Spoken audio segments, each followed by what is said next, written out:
大家好, 수정쌤의 즐거운 중국어 시간 수정쌤입니다. 여러분, 넷플릭스에서 미드만 보시는 건 아니죠?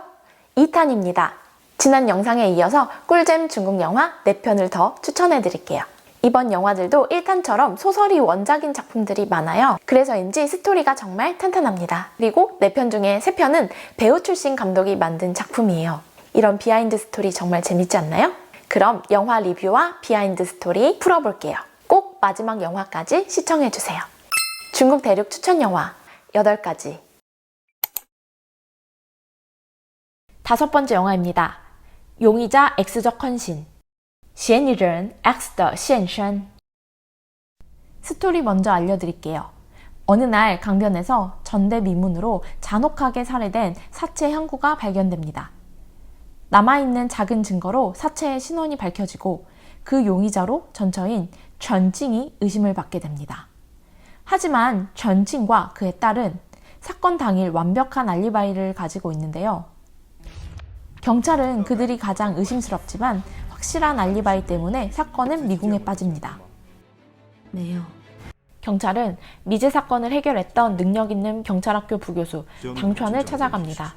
당찬은 사건을 조사하던 중 전징의 옆집에 자신의 동창이었던 슈홍이 살고 있는 것을 알게 되는데요. 그는 학창시절 수학밖에 몰랐던 두뇌가 명석한 슈홍이 어쩐지 의심스럽습니다. 살인사건을 둘러싼 두 수학천재의 두뇌 싸움이 본격적으로 시작됩니다. 과연 사건의 진짜 범인은 누구일까요? 이 영화는 일본 히가시노 게이고의 소설이 원작입니다. 워낙 유명해서 한국, 중국, 일본에서 모두 영화로 제작되었어요. 한, 중, 일의 3가지 버전을 비교해가면서 보는 것도 큰 재미 포인트가 될 것 같아요. 가장 먼저 일본에서 2008년도에 영화로 제작되었고, 다음으로 한국에서 2012년도에 류승범, 이효원 주연의 용의자 X로 리메이크 되었어요. 마지막으로 중국에서 2017년도에 리메이크 되면서 연기파 배우들이 대거 출동했어요. 한국판에서는 각색이 너무 많이 되고 용의자 X에게 필적할 만한 인물이 없어져서 좀 아쉬웠는데요. 중국판에서는 원작처럼 용의자 X에게 필적할 만한 인물이 있어요. 바로 왕카이 배우가 훤칠하고 지적인 매력을 내뿜는 경찰학교 부교수 역할을 맡았습니다. 왕카이 팬이라면 열일 제쳐두고 이번 영화 꼭 보세요. 2번 반합니다. 그리고 두뇌 싸움을 펼치는 두 남자의 어린 시절 우정을 조금 더 각별하게 그린 점이 중국판만의 특징이에요. 중국 사극을 즐겨보신 분들이라면 영화를 볼 때 반가운 배우들이 많을 거예요. 우선 랑야방을 보셨다면 왕카이, 황제의 딸, 미인심계, 경세왕비 등을 보셨다면 린신루 배우가 반가울 거예요. 여전히 참 예쁘고 곱죠? 그리고 중두 보부경심을 보셨다면 어디서 봤더라 싶은 사람이 있을 거예요. 변발이 아니어서 못 알아봤을 수 있습니다. 바로 경찰 역할을 맡은 이해주신 배우입니다. 낯이 익죠? 혹시 여러분 수요펑 들어보셨나요? 이분도 역시 황제의 딸에 나온 주연 배우인데요. 이번엔 배우가 아니라 용의자 X적 헌신의 감독을 맡았습니다. 6번째 영화입니다. 우리가 잃어버릴 청춘 致我们终将逝去的青春. 이 영화는 중국에서 2014년도에 개봉한 영화예요. 우리나라 드라마 응답하라 시리즈처럼 1980년대, 90년대를 배경으로 하고 있어서 레트로 중국 감성이 느껴지는 영화예요. 이야기는 여주가 대학교에 입학하면서부터 시작됩니다. 어렸을 때부터 좋아했던 동네 오빠가 다니는 대학교에 따라 입학하면 그와 사귈 수 있을 거라고 생각했던 그녀. 하지만 그녀가 짝사랑했던 동네 오빠는 보이지 않고 수소문 끝에 유학을 가버렸다는 소식을 듣게 됩니다. 그리고 그녀에게는 다른 한 남자가 나타납니다. 하지만 성격이 너무나도 상반되는 여주와 남주. 여주는 쾌활하고 호탕한 성격이며 남자들과도 거리낌 없이 지내는 스타일이지만 남주는 그런 여주를 절대 이해 못합니다. 이성적이고 보수적이며 말수도 적은 그를 여주는 처음엔 나쁜 마음을 먹고 괴롭히지만 여주는 그 괴롭힘이 관심과 호감이었다는 것을 깨닫게 됩니다. 이 풋풋한 대학생들의 사랑 이야기는 어떻게 흘러갈까요? 과연 순탄하기만 할까요? 여주가 대학교에 입학하면서 기숙사 생활을 시작해요. 기숙사 방이 4인 1실이다 보니 룸메이트 3명을 새로 만나게 되는데 여학생들 4명의 성격과 생활 습관이 모두 너무나도 달라요. 그런데 시간이 흘러감에 따라 서로 다른 모습들을 각자 존중하면서도 친하게 지내는 모습이 정말 보기 좋았어요. 대학생 때 기숙사 생활을 해보신 분들은 옛 추억이 많이 떠오를 거예요. 4인 1실에 있는 여학생들이 친해지면서 다들 마냥 밝아 보였지만 사실 현실처럼 마냥 행복하기만 한 사람은 없었어요. 영화 중반부부터 내 소녀들의 각자 크고 작은 상처들이 드러나는데요. 이것을 끄집어내고 또 영화가 풀어가는 방식이 정말 매력적이었어요. 스포는 하지 않을게요. 구체적인 내용은 영화에서 확인하시길 바랍니다. 이 영화 역시 소설이 원작이에요. 2007년도에 발표된 신이우 작가의 장편 소설이 원작입니다. 작가가 말하길 여주인공이 자라온 배경과 대학 시절 이야기, 사회생활 이야기가 대부분 작가의 경험을 바탕으로 쓰여졌다고 합니다. 그리고 소설에 등장하는 다른 인물들의 성격이나 처해진 상황 등이 모두 가까운 친구들에게서 소재를 얻은 것이라고 해요. 그래서인지 몰라도 영화에서 캐릭터들의 성격이 굉장히 사실적으로 묘사되어 있어요. 그리고 이 소설은 2016년도에 동명의 40부작 드라마로도 제작이 됩니다. 영화에서 여주를 맡은 배우는 양지샨입니다. 우리나라 영화 수상한 그녀를 중국에서 리메이크했는데요. 20세여 다시 한번에서도 주연을 맡은 배우입니다. 갑자기 젊어진 할머니 역할을 참 뻔뻔하게 연기하면서 배역을 소화해낸 연기파 배우예요. 넷플릭스엔 없지만 이 영화도 추천드립니다. 그리고 여주가 어릴 때부터 짝사랑했던 오빠 역할을 맡은 배우는 옛 슈퍼주니어 멤버 한껑입니다. 출연하는 분량이 많진 않지만 아는 얼굴이 나오니까 괜히 반가웠어요. 우리가 잃어버릴 청춘, 이 영화의 감독은 짜오웨이입니다. 추억의 중드 황제의 딸에서 주연 제비 역을 맡았던 배우인데요. 한국에서도 큰 인기를 얻었던 배우예요.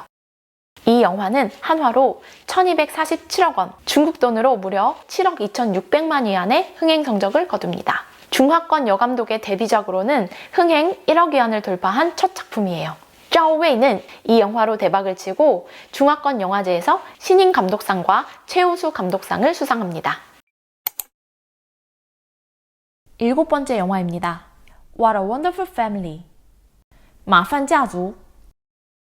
이 영화는 중국에서 2017년도에 개봉한 영화입니다. 순풍산부인과처럼 여러 식구가 한 집에 모여 사는 시트콤 같은 코믹 영화예요. 베이징 외곽에 있는 한 주택단지에 3대 가족이 함께 살고 있어요. 할아버지는 퇴직한 후 매일 운동하고 술 마시러 다니는 게 일상이에요. 할머니는 소설반에 다니면서 소녀 감성을 키우고 있어요. 두 분은 슬하에 천방지축 3남매를 두고 있습니다. 주요 사건은 어느 날 갑자기 할머니가 할아버지에게 이혼 요구를 하면서 시작됩니다. 이혼 요구 소식에 가족들이 충격을 받고 날을 잡아서 전체 가족회의를 열게 되는 이야기예요. 마침 그날 막내 아들이 그 사실을 모르고 곧 결혼할 여자친구를 가족들에게 소개해주려고 데리고 오는데요. 어쩌다가 여자친구도 예비 가족의 일원으로 회의에 참여하게 됩니다. 이 가족회의는 무사히 끝날 수 있을까요? 과연 할머니는 원하는 대로 황혼 이혼을 이뤄낼 수 있을까요? 이 영화는 가족들의 소중함을 느끼게 해주는 영화인데 내용이 무겁지 않아서 가볍고 편하게 보기 좋았어요. 그렇다고 내용이 엉성하거나 설득력이 떨어지진 않아요. 연출이 장면별로 유쾌하게 풀어나가는데 깔깔 웃긴 건 아니지만 그래도 재미있어요. 그리고 중국 현대인들의 이혼에 대한 가치관을 엿볼 수 있는 영화예요. 저도 영화를 다 보고 바이두에서 검색을 하다가 알게 된 사실인데요. 첫째 아들네 부부로 나오는 황레이와 술리가 실제 부부라고 합니다. 그리고 황레이가 출연만 한 것이 아니라 이 영화의 감독이기도 하네요. 그리고 막내 아들로 나오는 웨이다슌 배우님도 정말 훈훈한데요. 중국판 미생에서 장그래의 인턴 동기로 출연할 예정이라고 합니다. 2020년 3월 9일부터 중국에서 방영된다고 하는데요. 한국에서도 조만간 만나볼 수 있겠죠? 마지막 영화입니다. Up in the Wind. 等风来. 화려한 대도시 상하이에서 센 척 강한 척 다하면서 살고 있는 미식 전문 칼럼 기자인 여주는 직장에서 원래 이탈리아로 취재를 갈 예정이었지만 일이 꼬여서 네팔로 파견을 가게 됩니다. 여주는 네팔에서 저렴한 여행사를 통해서 중국인 관광객들과 함께 단체 관광을 다니면서 기사로 내보낼 글을 씁니다. 관광객 무리 중 일원으로 사고를 치고 아버지한테 쫓기듯 네팔로 여행 온 남주가 있어요. 둘 사이에 흐르는 기류가 마냥 좋지만은 않아 보이는데요. 낯선 여행지에서 만난 선남선녀에게는 어떤 일이 펼쳐질까요? 그들은 네팔에서 어떤 인생의 교훈을 얻게 될까요? 여주와 남주 둘의 러브라인이 생각보다 빨리 생기진 않아요. 이 영화는 러브라인보다는 네팔에서의 힐링, 인생의 의미를 찾는 데 초점을 두고 있는 것 같아요. 그리고 네팔의 광활한 자연, 마음까지 맑아지는 만년설산, 여행자 넘치는 거리, 화려한 사원, 종교를 존중하는 사람들의 모습 등등을 정말 생생하게 담고 있어요. 그래서 영상을 보면서 공짜로 네팔을 여행하는 듯한 힐링되는 기분이 들었어요. 여주인공이 패러글라이딩을 날기 전에 만년설산을 등지고 서서 바람이 불어오기를 기다리는 장면이 있어요. 빨리 날고 싶어하는 여주에게 남주는 바람이 불어오길 기다려야 한다고 조언을 합니다. 그런데 생각보다 꽤 오랜 시간을 기다려야 했어요. 그때 한편으로는 머릿속으로 바쁘게 돌아가는 도시를 떠올리더라고요. 상반되는 두 곳, 여행지와 일터가 교차 편집되는데요. 이 장면이 마치 여행지에서 누구나 한 번쯤은 겪어봤을 만한 그런 심정을 잘 표현한 것 같아요. 여행지에서 현실을 잊고 여행을 만끽하면서 지내다가 여행 후반부에 귀국을 앞두고서야 돌아가야 할 현실을 떠올리잖아요. 그 심정을 정말 잘 표현한 것 같아요. 그래서 저는 이 장면이 정말 인상적이었습니다.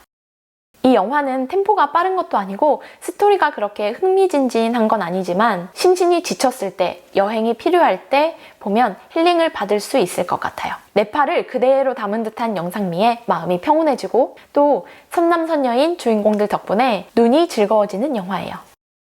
지난번에 소개해드린 대박 흥행영화 실화원 33일의 감독과 작가가 다시 만나서 만든 작품이에요. 작가 바오징징의 소설 요지或是指南이 원작이고요. 영화로는 2013년도에 개봉했어요. 여자 주인공입니다.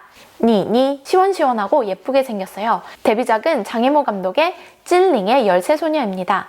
그리고 총총난연, 왕대륙이 나오는 28세 미성년, 또 넷플릭스 중드 천성장가 등에 출연했어요. 남자 주인공은 징보란입니다. 드라마 2년 후의 남자 중국판 리메이크인 상해 천사천년에서 남주를 맡아서 한국에도 얼굴을 알렸어요. 또 영화 몬스터헌트, 미미 일소훈 경성 등에도 출연했어요. 그리고 지난 영상에서 추천한 영화 먼 훗날 우리에서 연기의 절정을 찍었어요. 안 보신 분들은 꼭 보세요. 니니和 징보란 두 배우는 이 영화에서 인연을 맺고 2016년 3월부터 공개 연애를 시작했어요. 사귀기 시작한 지 얼마 안 됐을 때 니니가 촬영 일정을 마치고 징보란의 아파트에 들어서는 모습이 찍혔어요. 그리고 사진이 보도되고 둘은 바로 열애설을 인정했어요. 중국 대표 비주얼 커플로 둘은 함께 화보도 찍고 많은 이들의 부러움을 샀는데요. 둘의 연애는 2년 만에 마침표를 찍었습니다. 2018년 5월에 공식 결별을 선언했어요. 현재 둘은 각자 다른 작품에서 멋진 모습을 보여주고 있어요. 1탄과 2탄에 걸쳐서 중국 대륙 영화 총 8편을 추천해드렸어요. 이번 영상이 유익했다면 좋아요 꾹꾹 눌러주세요. 그리고 제가 추천해드린 영화 중에서 여러분들도 재미있게 보신 영화가 있다면 댓글로 남겨주세요. 또 혼자 알고 계신 꿀잼 중국 영화가 있다면 댓글로 알려주세요. 이 영상을 보시는 다른 분들과 함께 공유하면 참 좋을 것 같아요. 다음 영상에서는 넷플릭스로 중국어 공부하는 꿀팁들을 소개해드릴게요. 우리는 다음 시간에 또 만나요. 바이바이.